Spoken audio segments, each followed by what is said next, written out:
So one of my viewers asked me if I would make a reaction to this video. It's called One Letter from Ryan Reynolds Changed Celine Dion's Life. So interested to see what this actually entails. Obviously it's two legends from Canada.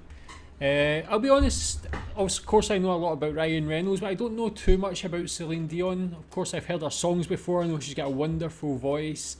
But yeah, I don't know too much about her life. So interested to see how Ryan Reynolds changed it. Let's learn. I will never forget because it was our wedding anniversary. I went back in my dressing room and I saw him looking pretty devastated and in shock. And I was like, but what's going on? And he sat down and he said, I have cancer again. The doctor just called me. And at that moment, honestly, my heart started to beat faster, but my body shut off. And I was like, I'm gonna forget how I feel right now. I went on. I sang the song, and then we went to the hotel, and then reality started to strike. Celine wanted to be by Renee's side, but he pushed her to keep working. I had to leave him behind because he wanted me to start the shows again. How do you do that? Sometimes, don't feel what you need to feel. Just do it. Go on stage. I did. Heartbreaking. Because you're a showbiz veteran, you know how to... No, because I love him. And I did, and it was very hard. He can't eat. He's got a feeding tube. I feed my husband, and I feed my kids. And unfortunately, I had to say, listen, I can't be half here and half over there. Please, allow me to stay home. Renee agreed to Celine's pleas, but it was too late. And he said, I just want to wish you a great show and to tell you that I love you. I said, I love you very much too. That night I came home so late and he was under medicine. I didn't want to go in the room and say, honey, I'm home. And then he would be confused, can't go back to bed. So I didn't see him that night. The next morning, the first feed was done by a nurse and she came and he was gone to his new life. You're never ready for something like this to happen. Even though you expect it, when it hits you, you're not prepared. And right now, I'm not quite sure how strong I feel.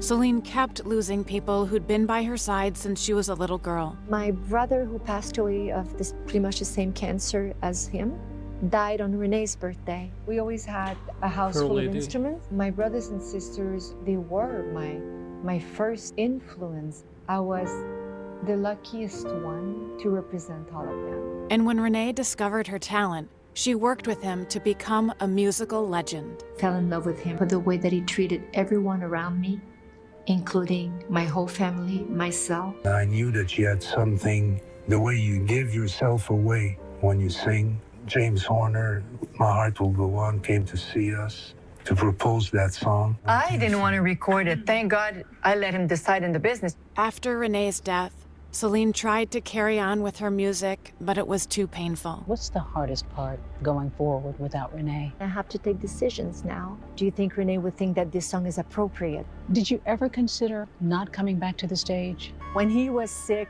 he always said, show must go on. Celine Dion broke down performing her iconic song, All By Myself, just months after her husband's tragic death. Everything started to, like, is this an earthquake? Losing a half of you because we were partners, we were one. There are some who worry about you, who worry that you're a little too thin. Celine's grief was eating her alive. Then she got an unexpected letter from an admirer. A letter on my right side, and it says, personal and confidential for Miss Celine Dion from Ryan Reynolds. We had this amazing song. We were all sitting around trying to figure out who's gonna sing it for the movie. The studio piles up a whole bunch of sort of millennial friendly type singers that we just thought, let's go right to the legend. Let's see if we can get her. I sent her a long letter. Little did Celine know, just months before, Ryan had also lost someone he loved. My father had Parkinson's. I really didn't have a support system. I had no outlet for that. To sort of deal with this inner kind of hurricane that was happening, I would just get on and jump up into the audience and just do the warm-up. And it was just a great way to kind of expel some of that super anxious energy and into something productive. I wonder if some of those sort of underlying reasons we do get sick or sicker is because we're not sort of expressing ourselves or letting things out. Ryan reminded Celine of how music helped her keep going. It was so sweet because he considered me for his new movie, for me to sing his song.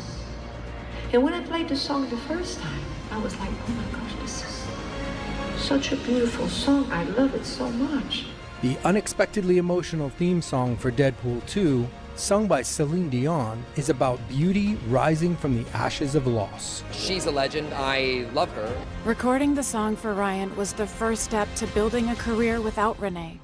Celine Dion has released her first English album in years after struggling with the loss of her beloved husband and manager, Renee. The album is appropriately titled Courage. Finding the courage, going through difficult times, overcome these difficult times. That was emotional. I really wanted to prove to him. I wanted to prove to myself. As the media pressured Celine to move on, she found a new love in an unexpected person. Over the past few months, Celine, you have been pictured with a very handsome young man. Some people were saying, is this a toy boy? Have you found a new man? You ready for love again? I am in love. Love is not necessarily to marry again. When I see a rainbow, when I see a sunset, a beautiful dance number, I laugh, I cry, I'm in love. As she rose from the ashes of her grief, Celine finally started living life on her own terms. Have you surprised yourself with how strong you are through all this? Now I have a voice. I feel so powerful and in charge, grounded, happy. You cannot stop living and go forward. Today is the first day of the beginning of my life. So yeah, obviously I watched that video to see the situation or the letter that Ryan Reynolds sent, but I guess it was like also very interesting to learn about her life as well. I feel like I have heard that her husband died, but I guess it was just one of these things I came across in news when I was reading through. I never really went too much into depth for it, so never really knew of her relationship with her husband and like how interconnected it was with her work as well, and how much she valued like him on that side of things as well. It's like, yeah, they look like a perfect couple. They obviously like helped each other achieve so much in their careers as well, and yeah, to see her go through that loss, oh wow, it was very sad. You see, obviously when someone means so much and you lose them, it's like, yeah, I can only imagine how heartbreaking that would be. But you see her there, what she had to go through, and yeah, for Ryan Reynolds to do that, like, it's such a great thing. As they said, they were like looking at millennial artists and stuff, and he was like, no, he's got this perfect person. The one thing I do know about Celine Dion is her voice and like, yeah, how magnificent it is. So yeah, really cool that he did that for her, and yeah, hopefully she's doing better now. Like, it's such a tough thing to get over. But tell me what you think about that. Tell me what you think about Celine Dion. Thanks.